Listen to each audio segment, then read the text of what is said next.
హరీష్ రావు గారు. అధ్యక్ష,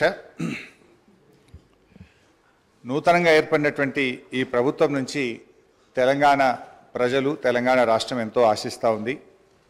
కాంగ్రెస్ పార్టీ ఎన్నో ఆశలు కల్పించడంతో ప్రజలు వాటిని నమ్మి అధికారంలోకి తెచ్చారు. ప్రజలు వారిపై పెట్టుకున్న నమ్మకాన్ని నిలబెట్టుకోవాలని, వారి పాలనలో తెలంగాణ మరింత అభివృద్ధిని, సంక్షేమాన్ని, ఉన్నతిని సాధించాలని బీఆర్ఎస్ పార్టీ ఆకాంక్షిస్తుంది. రాజకీయ కారణాల రీత్యా కాంగ్రెస్ నాయకులు అవునన్నా కాదన్నా, ఒప్పుకున్నా ఒప్పుకోకపోయినా తెలంగాణ రాష్ట్రం ఆర్థికంగా బలపడడానికి బీఆర్ఎస్ ప్రభుత్వం బలమైనటువంటి పునాదులు వేసింది. సువిశాలమైన ప్రగతి దారులను నిర్మించింది. కొత్త ప్రభుత్వం ఆ దారుల వెంట ముందడుగు వేస్తూ ప్రజలే కేంద్రంగా పనిచేయాలన్నటువంటిది మా కోరికే కాదు, ప్రజల కోరిక కూడా. రాజకీయ కక్షలు చుట్టూ పరిభ్రమించే వైఖరికి భిన్నంగా అభివృద్ధి కక్షలో పరిభ్రమిస్తే వారికి మంచిది, ప్రజాస్వామ్య వ్యవస్థలకు మంచిది, ప్రజలకు కూడా మంచిది అధ్యక్ష. కానీ ఈ సభలో మొన్న ముఖ్యమంత్రి గారు మాట్లాడినటువంటి తీరు కానీ, ఈ శ్వేతపత్రం తీరును చూస్తుంటే ప్రజలు, ప్రగతి అనే కోణం కన్నా రాజకీయ ప్రత్యర్థుల మీద దాడి, వాస్తవాల వక్రీకరణ కోణమే కనబడతా ఉంది అధ్యక్ష. ఎందుకంటే అధ్యక్ష, ఈరోజు ఈ ఆర్థిక శ్వేతపత్రం ఒకసారి మనం చూస్తే ఇందులో పేజ్ నెంబర్ 5లో అధ్యక్ష, అంటే చాలా విషయాలు ఉన్నాయి. మేము మాకున్న కొద్ది సమయంలో, ఎందుకంటే ఈ దేశంలోని అనేక రాష్ట్రాల వివరాలు చాలా కన్వీనియంట్గా వాళ్ళకు అవసరమైనటువంటివి ఇందులో పొందుపరిచే ప్రయత్నం చేసినారు. బట్ అధ్యక్ష, ఇందులో పేజ్ నెంబర్ 5లో కర్ణాటక రాష్ట్రానికి సంబంధించి బడ్జెట్ ఎస్టిమేట్స్ అండ్ ఎక్స్పెండిచర్ది మేము కాగ్ రిపోర్ట్ ఇప్పుడే నెట్లో ప్రింట్అవుట్ తీస్తే అధ్యక్ష, బడ్జెట్ ఎస్టిమేట్స్ కర్ణాటకది 2,31,142 కోట్లుంటే ఇక్కడ 2,31,642 కోట్లుగా చూపించారు. ఎక్స్పెండిచర్ విషయంలో కూడా అధ్యక్ష 2,61,932 కోట్లను చూపించారు. కానీ కాగ్ రిపోర్టు నివేదిక ఆధారంగా ఎక్స్పెండిచరు 2,54,525 కోట్లు, అంటే దాదాపు 7,000 కోట్లు ఎక్స్పెండిచర్ ఎక్కువ చూపించినట్టుగా ఈ కాగ్ రిపోర్ట్ను బట్టి చూస్తాం. అంటే మొత్తంగా తప్పుల తడకతోని ఈ వివరాలను వాళ్ళు పొందుపరిచిండ్రు. వాళ్ళు కేవలం ఇదంతా కూడా ఒక గత ప్రభుత్వాన్ని బదనాం చేయాలనేటువంటి ధోరణి కనబడతా ఉంది అధ్యక్ష. అదేవిధంగా ఇందులో ఉమ్మడి ఆంధ్రప్రదేశ్ వ్యయము, తెలంగాణ వాటా అంటే 1956-57 నుంచి 2013-14 వరకు 41.68% ఖర్చు చేసినట్టుగా గంపగుత్త లెక్క తీసినారు. ఇది మనందరికీ తెలుసు అధ్యక్ష. వాస్తవానికి తెలంగాణ ఉద్యమం ఎందుకు వచ్చింది, ఈ పోరాటాలు ఎందుకు వచ్చినాయి, 69లో ఎందుకు పోరాడినాం అంటే తెలంగాణకు నిధులు తెలంగాణ ప్రాంతంలో ఖర్చు పెట్టాలనే జెంటిల్మెన్ అగ్రిమెంట్ను అమలు చేయకపోవడం వల్లనే ఆ రోజు తెలంగాణ ఉద్యమం వచ్చింది. అంటే దాని మీద గతం మీ కాంగ్రెస్ పార్టీయే, అప్పుడున్నటువంటి కాంగ్రెస్ ప్రభుత్వాలు మరి చాలా కమిటీలు వేసినారు. అప్పటి controller and auditor general Kumar Lalit committee కానీ, Supreme Court judge Vashishtha Bhargava committee report కానీ, బీపీఆర్ విఠల్ గారి రిపోర్ట్ కానీ, అన్ని రిపోర్ట్లలో కూడా ఏముందంటే తెలంగాణ ఆదాయాన్ని ఆంధ్ర ప్రాంతంలో ఖర్చు పెట్టినారు, తెలంగాణలో ఖర్చు పెట్టలేదని చెప్పి చాలా స్పష్టంగా అనేక రిపోర్ట్లు చెప్పినటువంటి విషయం కూడా మనందరికీ తెలుసు అధ్యక్ష. అందులోనే చూసినట్టయితే ఒకసారి కుమార్ లలిత్ కమిటీ 1956-68 పీరియడ్లో ఒక రిపోర్ట్ ఇచ్చినారు. తెలంగాణ రెవెన్యూ ఇన్కమ్ 102 కోట్లు అయితే మరి Telangana funds spends in Andhra reason 34.09 కోట్లు అని చెప్పి అప్పుడే ఒక రిపోర్ట్ కూడా ఇచ్చారు అధ్యక్ష. అదేవిధంగా వారు మరి జస్టిస్ భార్గవ కమిటీ రిపోర్ట్లో కూడా ఆ వివరాలన్నీ కూడా తేల్చారు. అంటే ఇది నేను ఎందుకు చెప్పే ప్రయత్నం చేస్తున్నా అంటే ఇక్కడ మీరు 41.68% తెలంగాణలో ఖర్చు పెట్టారు అని ఏ లెక్కలైతే చూపించారో ఇది శుద్ధ తప్పు. కావాలంటే దీని మీద ఒక హౌస్ కమిటీ వేయండి, మొత్తం లెక్కలు తీద్దాం, నిజంగా ఎంత ఖర్చు అయిందో కావాలంటే మేము చూపించడానికి, రుజువు చేయడానికి సిద్ధంగా ఉన్నాం. అంటే మీరేంటంటే అది 41.68% ఉమ్మడి ఆంధ్రప్రదేశ్లో ఖర్చు అయింది, అది ఏదో మెరుగ్గా ఉందని చెప్పి చూపించేటట్టు ఒక ప్రయత్నం చేసినారు, which is totally false and wrong అధ్యక్ష. అంటే బేసికల్లీ ఇంకోటి కూడా జరిగింది అధ్యక్ష. నాకు తెలిసిన సమాచారం మేరకు ఈ రిపోర్ట్ ఇదంతా కూడా ఇది ఎవరు తయారు చేసిండ్రు, మీకు తెలంగాణ అధికారుల మీద నమ్మకం లేక మన ముఖ్యమంత్రి గారి పాత గురువు గారి శిష్యులు, ఒక రిటైర్డ్ ఐఏఎస్ అధికారి, ఒక సస్పెండ్ అయినటువంటి ఫైనాన్స్ డిపార్ట్మెంట్ ఆంధ్రప్రదేశ్ అధికారులను పెట్టి ఇదంతా ఒక కుక్కుడప్ స్టోరీ తయారు చేసి ఇది ప్రజల ముందు పెట్టేటువంటి ప్రయత్నం చేస్తూ ఉన్నారు. సరే, ఆ వివరాలు వాస్తవాలు వచ్చినప్పుడు నేను అన్ని విషయాలు కూడా బయట పెడతాం అధ్యక్ష. నో, ఐ వుడ్ లైక్ మాకు తెలుస్తాయి కదా, అందుకే మాకు తెలిసిన సమాచారం మేరకు అన్నాను. సరే అధ్యక్ష, పేర్లు చెప్పమంటే చెప్తా, ఆధారాలు చూపించమంటే చూపిస్తా. అందులో నేను ఎందుకంటే అలా బోదలుచుకోలేదు. సో అధ్యక్ష, ఈ మొత్తంగా ఈ రిపోర్ట్ ఆబ్జెక్షన్ సార్, సమాచారం పూర్తి స్థాయిలో నిర్ధారణ చేసుకున్న తర్వాత ఫ్లోర్ మీద మాట్లాడితే బాగుంటుంది సార్. వారు సీనియర్ శాసనసభ్యులు నిరాధారమైన అంటే సత్యదూరమైన మాటలు చెప్పి సభను ప్రక్కదారి పట్టించే కార్యక్రమం చేస్తా ఉన్నారు అధ్యక్ష. I would like to request use అధ్యక్ష, ఈరోజు లెక్కల తప్పు ఉంటే తప్పకుండా తప్పో ఒప్పో మా ఫైనాన్స్ మినిస్టర్ గారు తప్పకుండా చెప్తారు. కానీ ఎవరో ప్రిపేర్ చేశారు, ఎవరో ముందు పెట్టారు, ఏదో అపోగలదు. I request honourable member to withdraw the word sir, otherwise expunge from the records. ఇక్కడ సార్ పేర్లు చెప్పమంటారా? మరి పేర్లు కూడా చెప్పమంటారా? అధ్యక్ష, నేను మాకున్నటువంటి సమాచారం మేరకు అని చెప్పానే తప్ప నేను పేర్లు చెప్పలేదు. సో అది ఒకవేళ తప్పు అయితే మీ సమాధానంలో తప్పని చెప్పండి. నేను I stand on my word అధ్యక్ష. అయితే ఈ రిపోర్ట్లో అధ్యక్ష, ముఖ్యంగా ఈ మొత్తం రిపోర్ట్ చూస్తే అధ్యక్ష, అంటే వాళ్ళు బేసికల్లీ ఏ అంశాల్లో అయితే ప్రభుత్వాన్ని తప్పుపట్టచ్చో లేదా గత ప్రభుత్వాన్ని తప్పుపట్టచ్చో, ఏ అంశాల్లోనైతే మనము మెరుగ్గా ఉన్నామని చెప్పే ప్రయత్నం చేసినారో ఒక కన్వీనియంట్గా దీన్ని తయారు చేసినారు.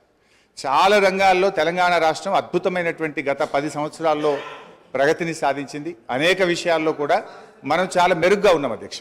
కానీ వీళ్ళు తయారు చేసినటువంటి పట్టికలు చూస్తూ ఉంటే అధ్యక్ష, ఏవైతే వాళ్ళకి కన్వీనియంట్గా ఉంటాయో వాటిని చూపించేటువంటి ప్రయత్నం చేసినారు. నార్మల్గా అప్పులను ఎట్లా చూస్తామంటే డెట్ టు జిఎస్డిపి రేషియో చూస్తుంటాం. కానీ ఇక్కడ డెట్ టు జిఎస్డిపి రేషియో టేబుల్ను ఇందులో పెట్టకుండా డెట్ టు రెవెన్యూ రిసిప్ట్ చూపించే ప్రయత్నం చేసినారు.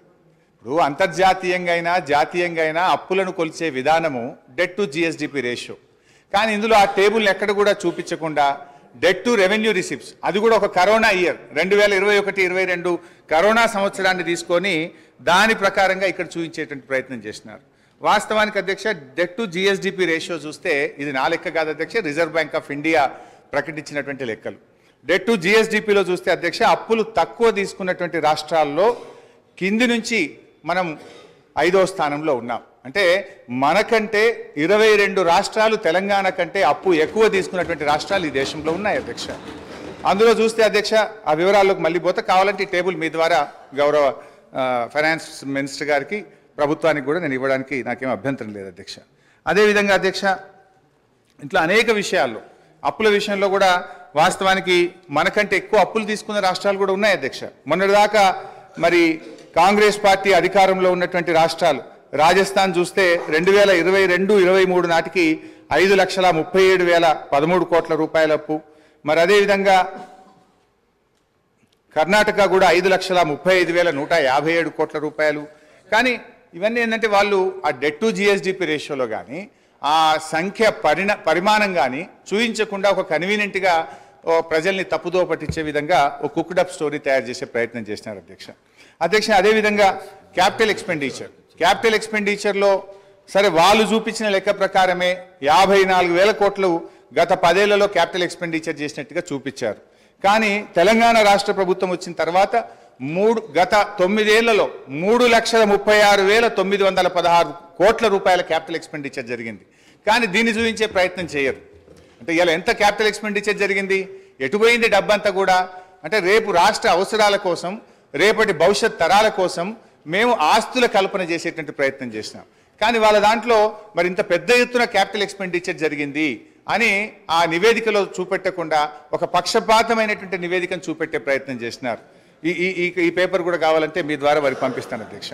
అదేవిధంగా అధ్యక్ష, ఎస్ఓటిఆర్ రాష్ట్ర ప్రభుత్వ సొంత ఆదాయ వనరుల అభివృద్ధిలో ఇవాళ దేశానికే తలమానికంగా తెలంగాణ రాష్ట్రాన్ని నిలిపినాం అధ్యక్ష. ఇవాళ దక్షిణ భారతదేశంలో 15.6% వృద్ధి రేటులో తెలంగాణలో స్వంత ఆదాయ వనరుల వృద్ధిలో ఈ దేశంలో తెలంగాణ నంబర్ 1 స్థానంలో నిలిపిన దాన్ని ఎక్కడ ఇందులో చూపించేటువంటి ప్రయత్నం చేయలేదు అధ్యక్ష నా దగ్గర 2015-16 నుంచి 2020-21 వరకు SOTRలో రాష్ట్రాల ఆదాయాల వృద్ధిని మరి CAG రిపోర్ట్ అధ్యక్ష ఇది CAG ఇచ్చినటువంటి రిపోర్ట్ ప్రకారంగా 11.5%తో 2020-21 నాటికి తెలంగాణ మరి మేజర్ స్టేట్స్లో ప్రథమ స్థానంలో ఉన్నటువంటి పేపర్ కూడా మీ ద్వారా వారికి పంపిస్తాం అధ్యక్ష. అంటే మన ఆదాయం ఎట్లా పెరిగింది, మన ఆస్తుల కల్పన ఎట్లా పెరిగింది, మన క్యాపిటల్ ఎక్స్పెండిచర్ ఎట్లా చేసినాము అవేవి చూయించకుండా కన్వీనియంట్గా ఒక మిస్లీడ్ చేసేటువంటి ప్రయత్నం ఈరోజు ప్రభుత్వం చేస్తూ ఉంది అధ్యక్ష. అట్లే మెడికల్ అండ్ హెల్త్ దాని విషయంలో కూడా ఏదో మనం తక్కువ ఖర్చు పెట్టామని. వాస్తవానికి అధ్యక్ష మెడికల్ అండ్ హెల్త్ విషయంలో చూస్తే 2014-15లో మన రాష్ట్ర బడ్జెట్ 2432 కోట్లుంటే ఈ సంవత్సరం మన బడ్జెట్లో పెట్టింది 12,161 కోట్లు, అంటే దాదాపు 6 రెట్లు పెంచినాం అధ్యక్ష.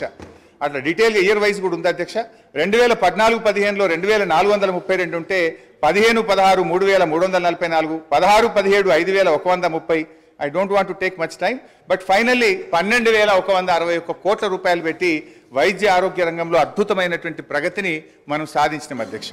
అదేవిధంగా అధ్యక్ష ఇందులో కొన్ని కారణాలు కూడా ఉన్నాయి. వీళ్ళు ఏంటంటే ఎంతసేపు అప్పులు పెరిగినాయని చెప్పి ఒక బురద జల్లేటువంటి ప్రయత్నం చేస్తూ ఉన్నారు. ఇలా కరోనా వచ్చింది అధ్యక్ష.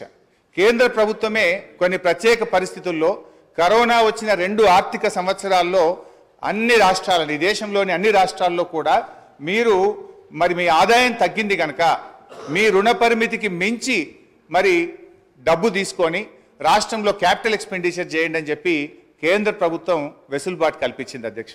దాంట్లో చూస్తే అధ్యక్ష డిస్కామ్ లోన్స్, ఈ డిస్కామ్ లోన్స్ కేంద్ర ప్రభుత్వం తీసుకోవడం ద్వారా అవి 8,923 కోట్ల రూపాయలు మన అప్పుల్లో జమ చేయడం జరిగింది.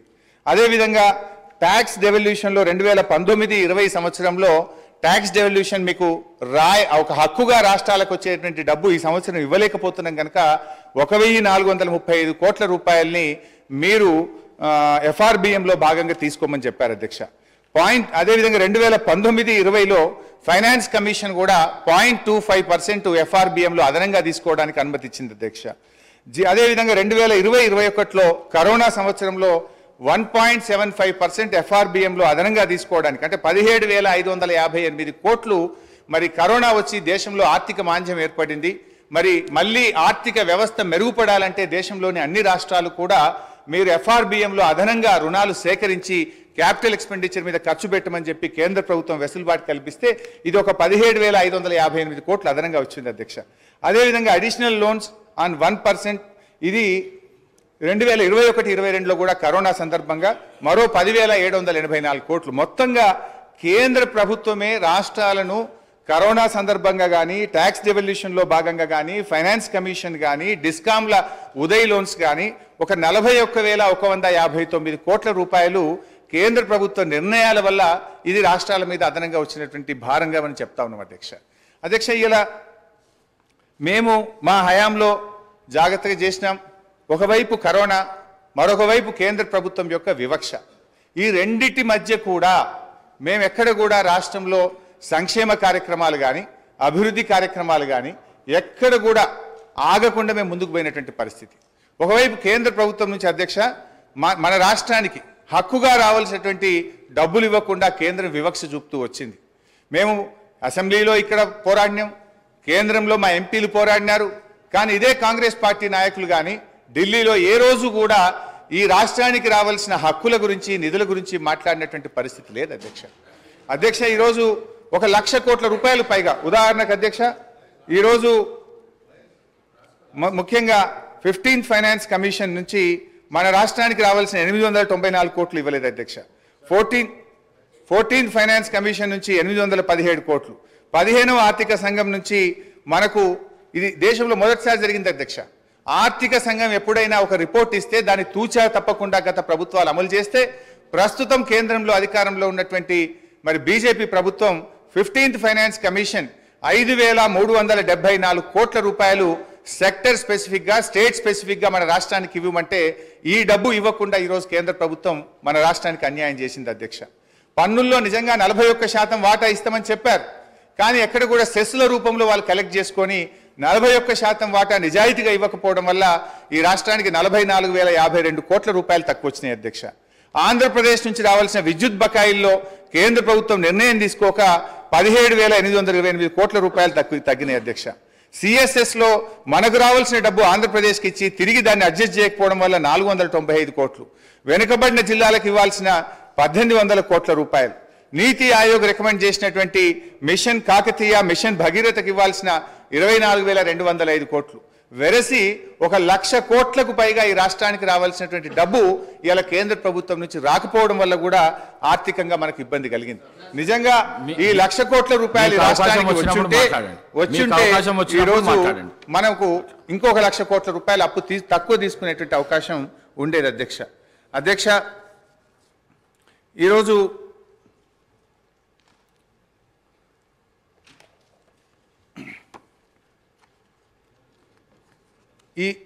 ఈ బుక్లో కూడా అధ్యక్ష మీరు చూసినట్టయితే రెండు మూడు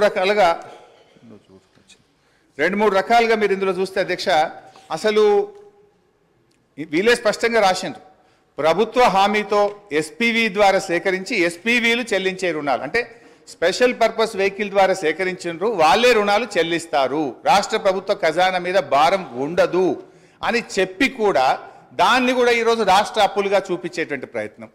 ఇందులో పేజ్ 24లో కూడా ప్రభుత్వం చెల్లించని మరియు ప్రభుత్వం హామీ లేని రుణాలు 59,414 కోట్ల రూపాయలని మీరే రాశారు స్పష్టంగా.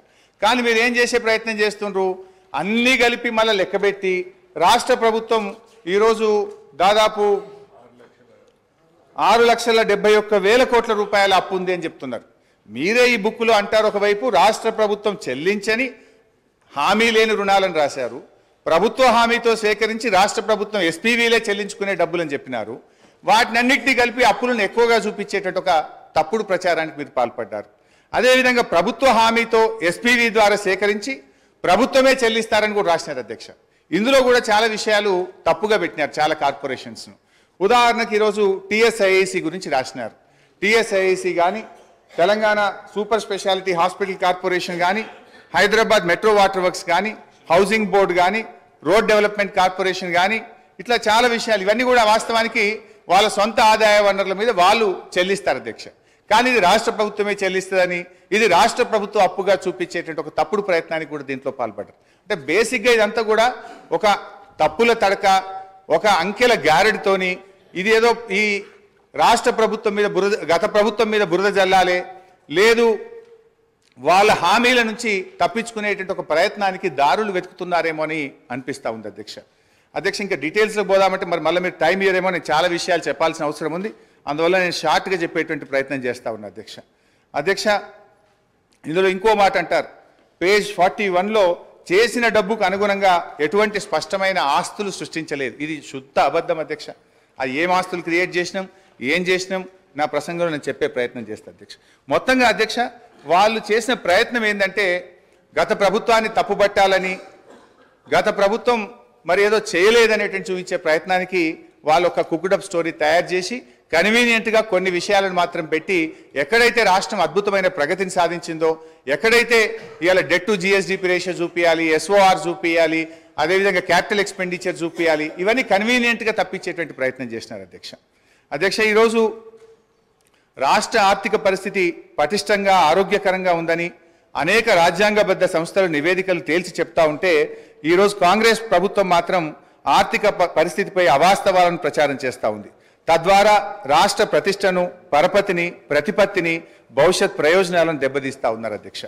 అల్పమైన రాజకీయ ప్రయోజనాల కోసం చేసే ఈ పని తెలంగాణ రాష్ట్ర భవిష్యత్తుకు గొడ్డలి పెట్టుగా మారుతుందని గ్రహించాలని నేను విజ్ఞప్తి చేస్తూ ఉన్నాను.